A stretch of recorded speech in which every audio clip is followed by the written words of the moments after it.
Hello sa aking mga Karakaters dyan. For today's video ay i-vlog natin itong pa-order natin kahapon na order ng isa nating kababayan mula sa Poland, si Mr. Janre Makapugay. So ito, inuna natin itong order niya, yung puto cake.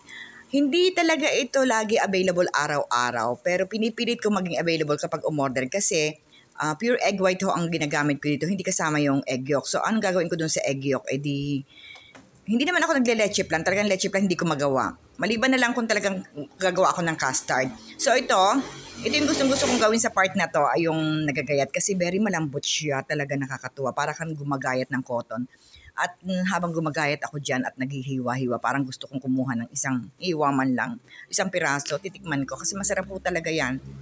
Hindi dahil sa luto ko, talaga masarap po ang puto cake. Fluffy at saka malambot. Sa mga nagtatanong naman po kung may mga bilao set ako o may mga combos ako bilao, wala po ako. Kung ano po yung presyo ng isang bilao, yun po ang babayaran nyo. Kung 4 na bilao po na iba't iba yan, kada bilao po, kung ano po yung presyo, yun po ang babayaran nyo. So ayan ang aking puto cake. Masarap talaga siya. So next ko naman gagawin ay itong ating beefy spaghetti. Medium size po ito and then good for 12 to 15 person. 1K po ang bigay ko nito. Beefy po ito at beef po ang ginamit kong karne dito. So, alam niyo naman mahal ang beef So, makataraw nga naman yung presyo ko.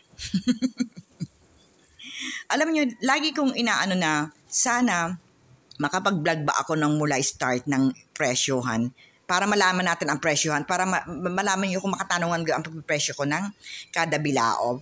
At least alam niyo yung ingredients na inilalagay ko. Kasi sa iba kasi super mura. Yung mga ganito parang 700 lang. Hindi po pwede. 1K po yan sa akin yung medium na yan.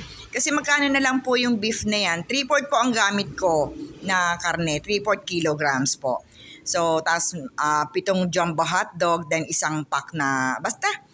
Hindi po naman kayo malulugi dyan sa lasa. So, ayan na po ang ating finished product ng ating beefy spaghetti. Filipino style po yan. And then dumako naman po tayo dito sa ating pansit canton. Canton po ito. So 900 po ang medium bilao ko. 12 to 15 person din po ang kayang ang serving nito.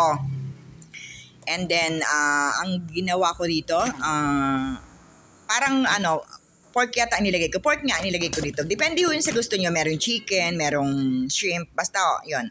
And then, ito naman pong ating coffee jelly. Kagabi ko pa po ginawa. And then, today naman, nilagyan ko ito sa ibabaw. Kasi may tira pa po akong condensed milk na ginamit ko sa spaghetti. Kasi Filipino style yung ginawa kong spaghetti. Medyo may matamis. So, ito na lahat. At kung makikita nyo, may 2 dyang lata. Kasi ito, ayan. May labis po kasi sa bayad. Parang 200, ay sabi niya, pamerienda ko na lang daw. Siyempre hindi ako papayag. Sabi ko, bigyan ko na lang siya ng 2 latang dulce de leche o yung yema. So, ito yung ating pa-order sa lahat. So, ito yung dulce de leche yung ibibigay ko. Hindi pala bigay, dagdag kasi labis po yung bayad niya ng 200. So, ito na. Okay, hanggang dito na lamang. Babush, maraming salamat sa panonood.